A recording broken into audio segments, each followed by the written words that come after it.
Hi everyone, my name is Gabriel and this is the Hour of the Raven, your channel for everything Ravenloft, RPG, Dungeons and Dragons, and horror. Today, we explore the secrets of Gastria and unravel the infamous, macabre, and scandalous mysteries of the island. Before we begin, a few clarifications. First, I would like to recommend the PHD&D YouTube channel. Jason Bowers has been doing a lot of interesting RPG videos, and his videos exploring themes and adventures in Domains of Dread of Ravenloft are amazing, covering domains from both the classic and current era of the setting. The channel is very close to reaching the barrier of 1000 subscribers, so if you like his content, subscribe to his channel to help him reach this mark. Second, if you have seen our previous videos about Gastria, you already know that to flesh out this domain, we are expanding beyond official sources of the Ravenloft campaign setting, and drawing inspiration from alternate sources and fan material created by the Fraternity of Shadows website.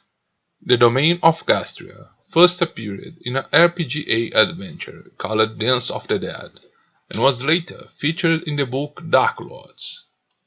After that first appearance, it only received mentions in the book Domains of Dread and in the 3rd edition Ravenloft campaign setting.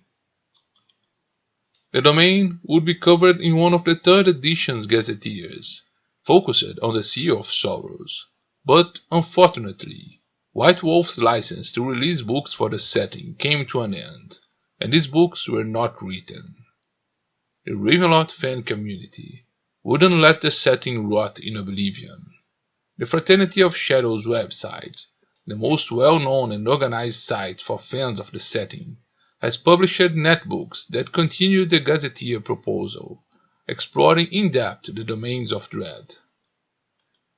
Some of these books explore the Eternal Sea, the domain of Sorang, or the cluster of Zerisha, for example, and for some time now they are developing a gazetteer for the Sea of Sorrows.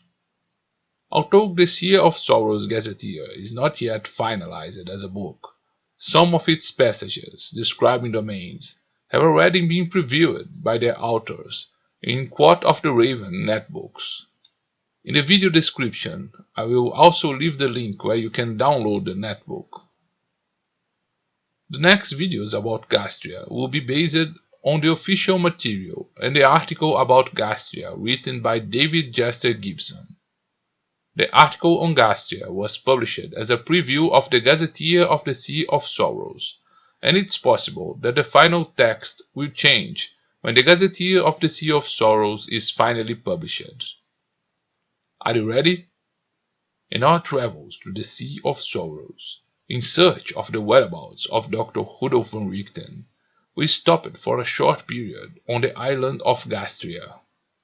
While the captain of our ship is conducting business on the island, we are invited by Baron Camar de Marroso to dinner, so that he may hear more of the news from the mainland and share his hospitality. The pleasant night revealed a lot about the history of this region, and the Baron piqued our curiosity about possible secrets of the former Marquis, who had written many tales about the secrets of the island. However, the dinner ended with an embarrassing incident when the main course of lamb meat sharpened our lupine senses. Imagining it to be human meat, we quickly left the place. Before we left, however, the Baron invited us to attend the grand ball at the Marquis' palace in the following night, and demand our presence. Otherwise, he would be offended by such rude guests. In the next morning, we questioned our nervous behavior the night before, as perhaps it was all just a misunderstanding, as our senses might mistake some unknown spice in the local cuisine, or we could be confused by the effect of alcohol on our traumatized minds. We get ready for the party, and are received at the Marquis' luxurious mansion. Overcome by curiosity, we escape for the palace library, where we test the veracity of Baron de Marroso's words. and discovered a secret compartment with texts by the infamous Marquis de Polano, containing the most scandalous secrets of Ghastria.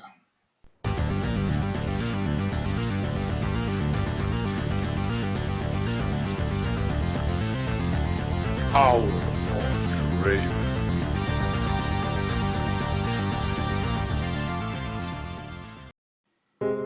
Most of those who know the island of Gastria usually don't go beyond its bustling ports or the quiet and inspiring city of East Riding, but many ancient secrets lurk in its darkest corners.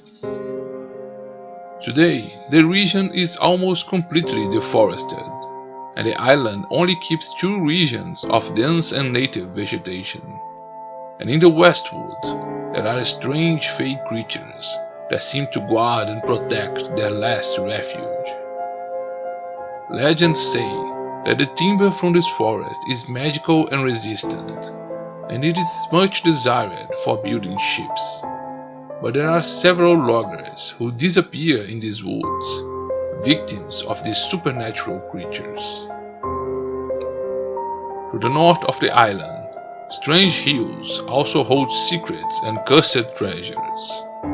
These grassy hills are not natural elevations, but constructed mounds, erected with stones by the ancient civilization that once occupied this region.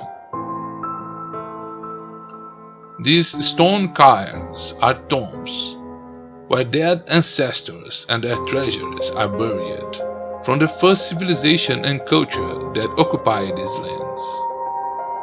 Though the past, religion, and history of the clan leaders buried in these mound-shaped tombs has been long forgotten, horrors still haunt this region. Their ancestral bodies are preserved and have strange paintings of their ancient gods, causing these ancient dead to be called the Painted Gods.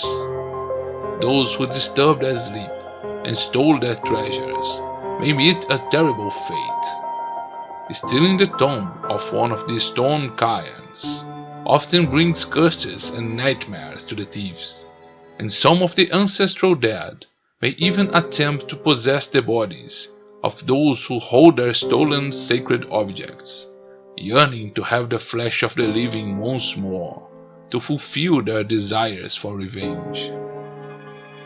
On the northwest coast of the island, usually covered by fog, there is the entrance of a cove that is difficult to find and navigate, called Slaver's Cove. This secret location has a terrible reputation as a secret trading point for pirates, who deal in all manner of stolen goods and loot.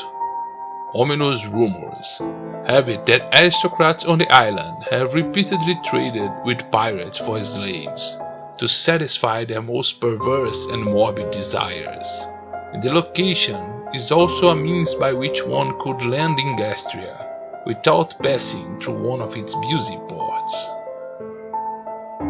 Still in the north of the island, we find the village of North Shore, a small fishing community that takes advantage of the shallow waters and favorable conditions for fishing. Far from the busy life of luxury and art in the capital, North Shore is disputed and controlled by fish merchants, who control the distribution of the catch, while most fishermen live in poverty. Today, the trading company of Blackwall Watermen has almost established a monopoly in the region, thanks to its incredible luck and the misfortune of its competitors. The sinister truth is that their leader, Gardock Blackwell, established an unholy pact with undersea creatures known as rivers, and these monsters have agreed to only attack ships of the competition, simulating that the destroyer's ships have suffered accidents. Now that Gardock has gained control of the region, he finds himself in a dangerous position, as the hungry rivers soon will begin to kill again, with no competitors left to eliminate. Gastria's main port is on the south coast of the island, closer to the city of East Riding, and the village that exists around it is simply called the Docks. The village is built around large ports and docks, and most of its population lives from maritime ventures and trade. It is here that the lucrative whaling industry operates, and this place is also the gateway for goods, including foreign spices and imported food, that still retain their flavor.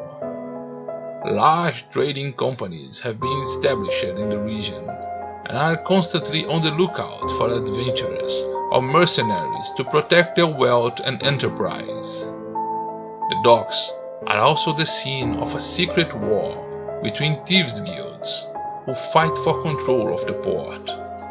One of these criminal factions is an arm of the criminal group operating in Demonru, led by the mysterious leader known as the Brain, who is trying to expand his influence in the Sea of Sorrows. Another criminal group is run by Javier Villefon, a spice trader who also secretly traffics in opium from Hazeland and other narcotics, and has made Gastria one of his redistribution centers. Javier aspired to acquire a title of nobility, but being out of favor with the Marquis, he needs to force a lesser aristocrat to sell the title, and has been involved in dangerous intrigues to bring some of the island's nobles to ruin. Another evil force that operates in the region, undetected and unseen, is the terrible aboleth Oni Lolago, a monstrous aberration that has awakened from a deep sleep and has taken up residence in underwater caverns near the city. He is slowly enslaving the minds of some sailors and fishermen. Most of his mind slaves serve as his agents on the surface, but do not remember to act on his mental commands, believing they are experiencing blackouts or sleepwalking. Finally, the largest settlement is the city of East Riding, which curiously is not located on the coast, reinforcing the theory that Gastria was not always an island. The city has nearly doubled in size since Gastria was unveiled by the mists in the Sea of Sorrows, reflecting the economic prosperity of the island's later years. Here resides almost all of Gastria aristocracy, as well as the main merchants and owners of shipping companies. The city also has a large number of artisans and a growing number of artists, and workshops, ateliers and galleries abound in the city. The city acquired a reputation of bringing great inspiration to painters, and this fame has a supernatural cause. A restless spirit, called by many the Muse, roams East Riding, and its conflicted nature can inspire or break artists. Once a highly talented painter, the woman who became the Muse was obsessed with crafting her masterpiece. Such was her obsession that she stopped eating and sleeping until she fell ill and died before finishing her masterpiece. Her possessions were sold to pay off her debts, and the buyer discovered the unfinished painting and decided to complete it. The invisible spirit of the Muse wouldn't find rest until her work was complete, and she influenced and inspired the painter to finish her work. Even then, she found no rest, for the man claimed that the work was entirely his creation, denying the fact that he had found the piece almost finished. The Muse's tormented spirit now roams restlessly and longs to exercise her art. Unable to do so without a corporeal body, she inspires and influences other painters, but never stays until the work is completed.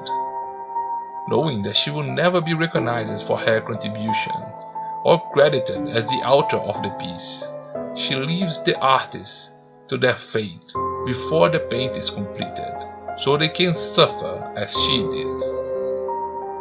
Those who still find inspiration to complete their works after she left them become her enemies and targets, and she began to drain them from their creative energies, driving them into a terrible creative blockage. While many come to the city for inspiration, others seek the isolation of Gastria to hide out and practice their craft less conspicuously.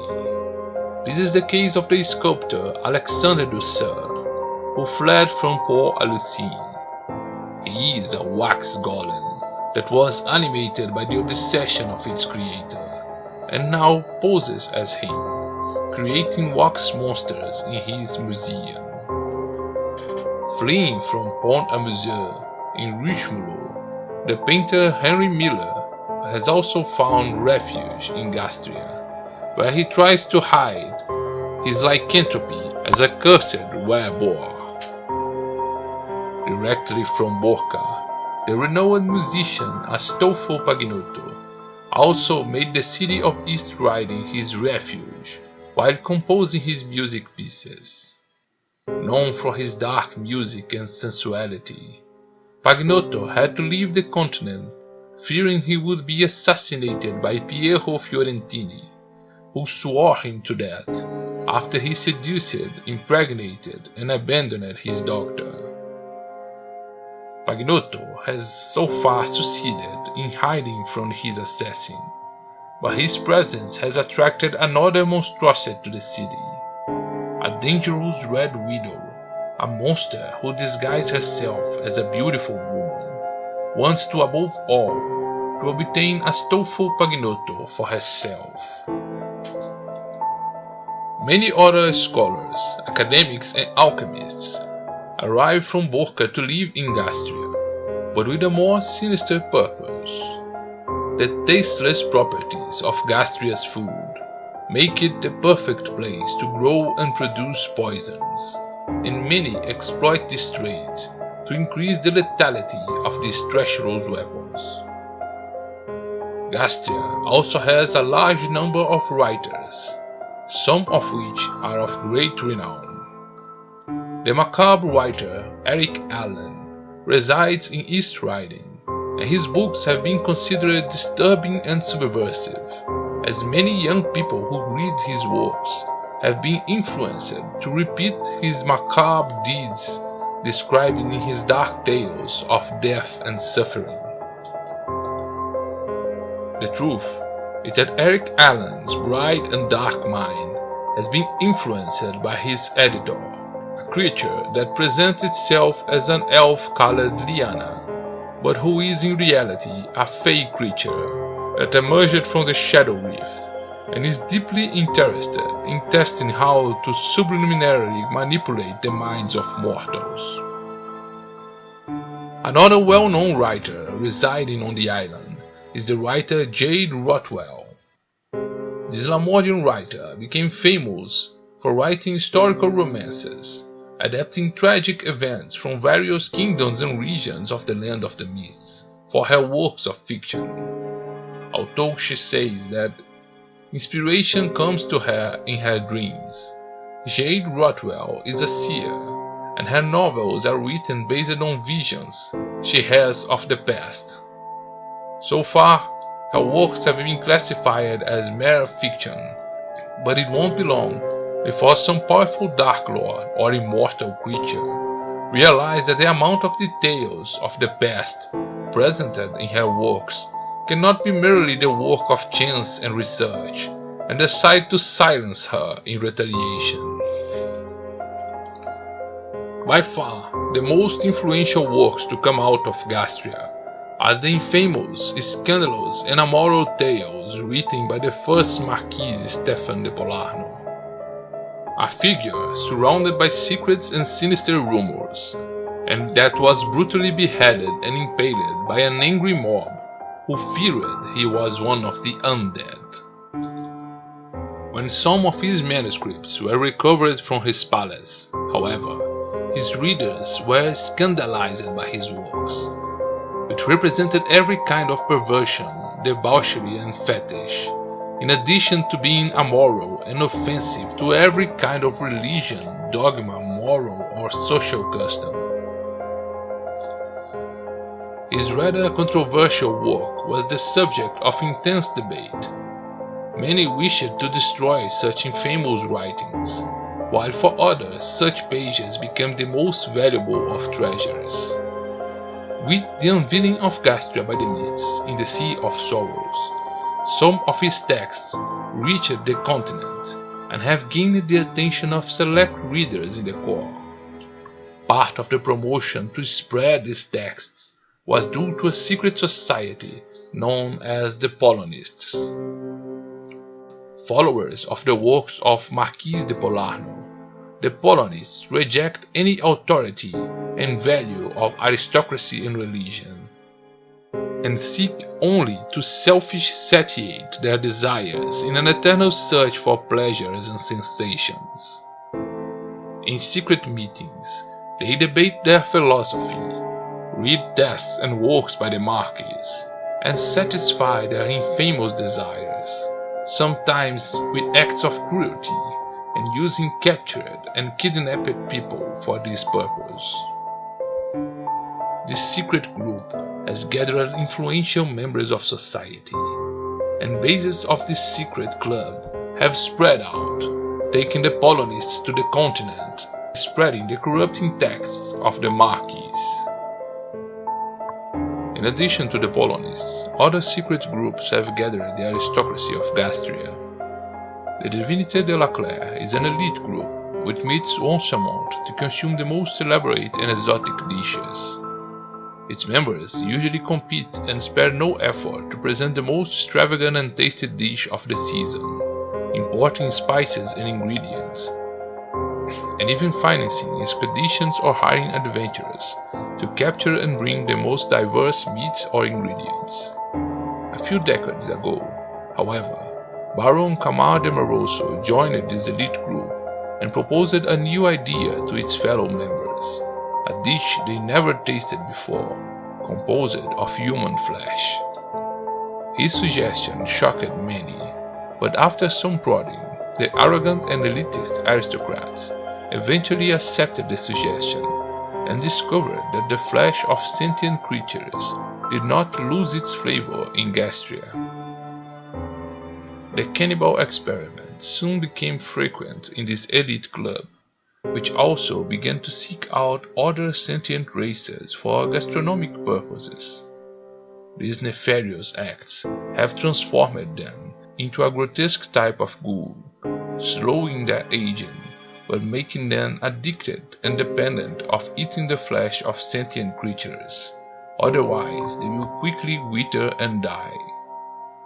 The main corrupter of this aristocrat group is Baron Camar de Maroso, an aristocrat of great influence in East Riding, and one of the oldest vassals of the Marquis. In the remote past, when King Oderic still ruled the region, Camar was only a commoner, but he served as the Marquis' right arm and ally. An eloquent bard, he was responsible for spreading rumors and stirring up the population for the political agenda of the Marquis, spreading intrigues and rumors against his rivals.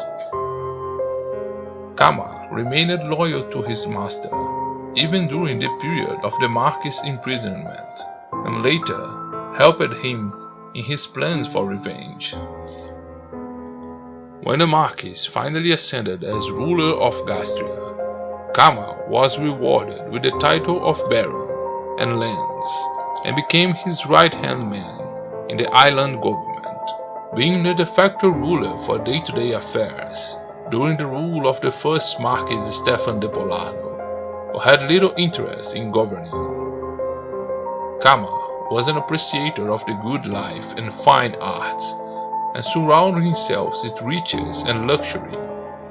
A keen lover of fine cuisine, he was driven to the brink of frustration when Gastria was engulfed in the mists, and the food of the region became tasteless. In desperation, he tried the most bizarre dishes and recipes, in search of the lost flavor, until one day he tested eating human flesh, and found that it retained the flavor he craved.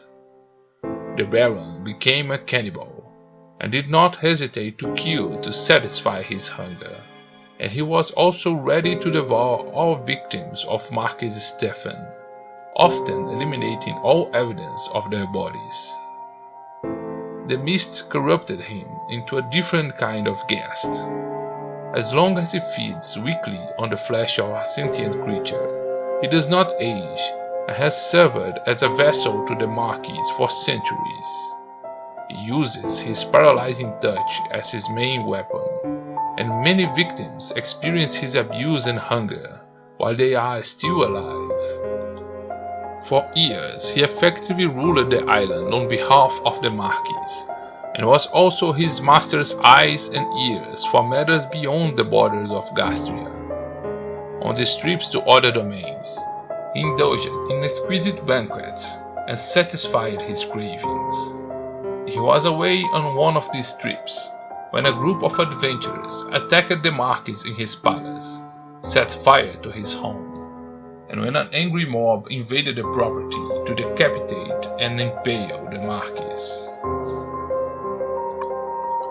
The Grand Conjunction severed him from his homeland, and when Gastria was finally unveiled in the Sea of Sorrows, he returned to his state and his royal master, only to find the Marquis posing as a new persona, the Marquis Stefan de Polano II. Now the Marquis has taken back the power that was previously delegated to the Baron, and in his absence resumed the rule of his lands.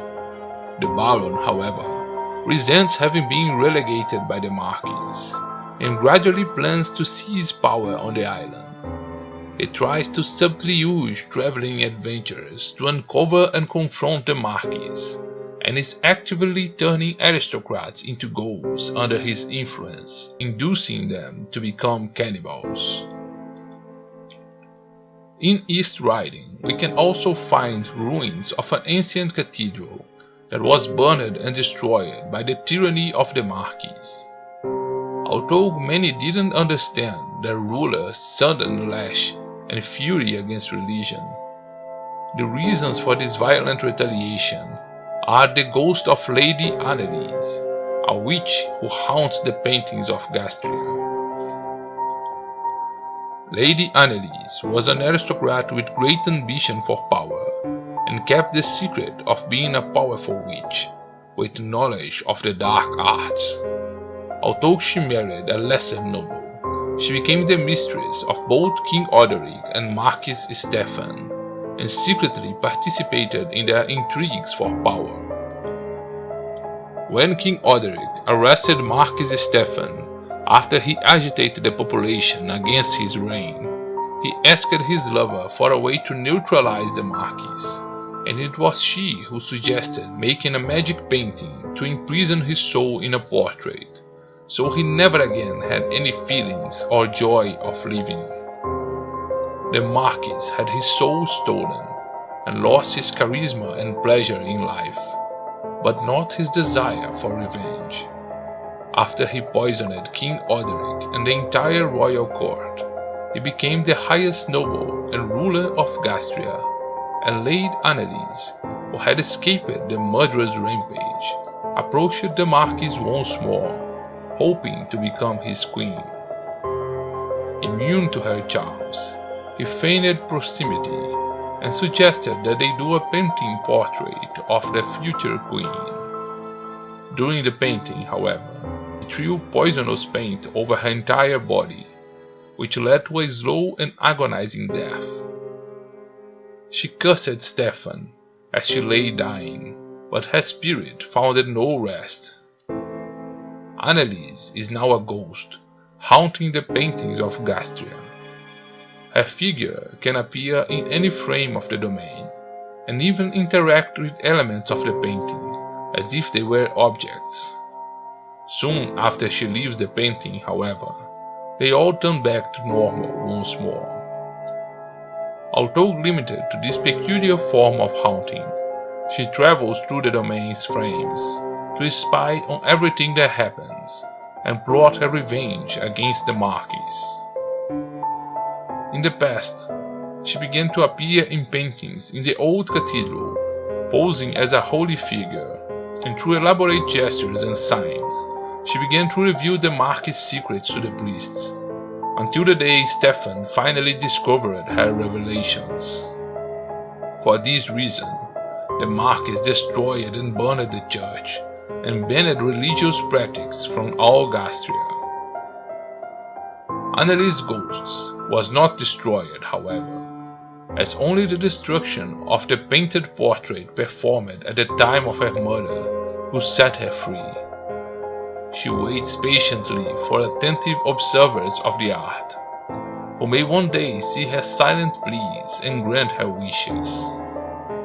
Some anchorites of Ezra, who have come to Gastria to spread their faith and build a glorious cathedral, are already beginning to see images of a woman in paintings, and believe that a new revelation of their goddess may be on the way.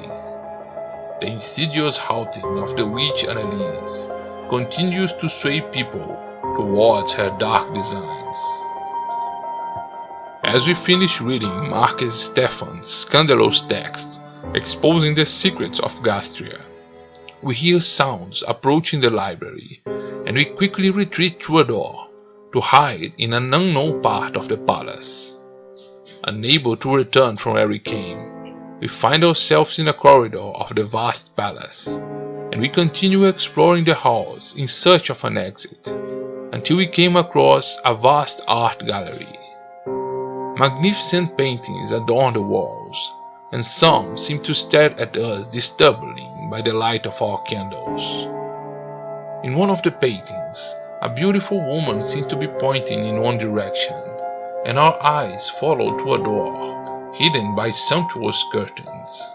When we look again at the painting, we discover that the woman pointing in this direction is no longer in the paint, and we wonder if the candlelight and shadows are not affecting our vision or sanity.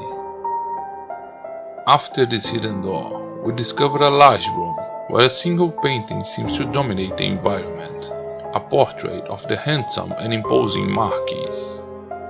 We appreciate the painting for a moment, and discover in the room a table with some freshly written pages, with ink still fresh. This cannot be text by the first Marquis de Polano, but of the current Marquis who occupies the palace. The writing keeps great similarities and can only belong to the same person. Under the eyes of his portrait, we began to avidly read these memoirs and private revelations of the Marquis. Join us, subscribe to this channel, and turn on notifications, and together, let's unravel the dark secrets of Marquis Stefan de Polano.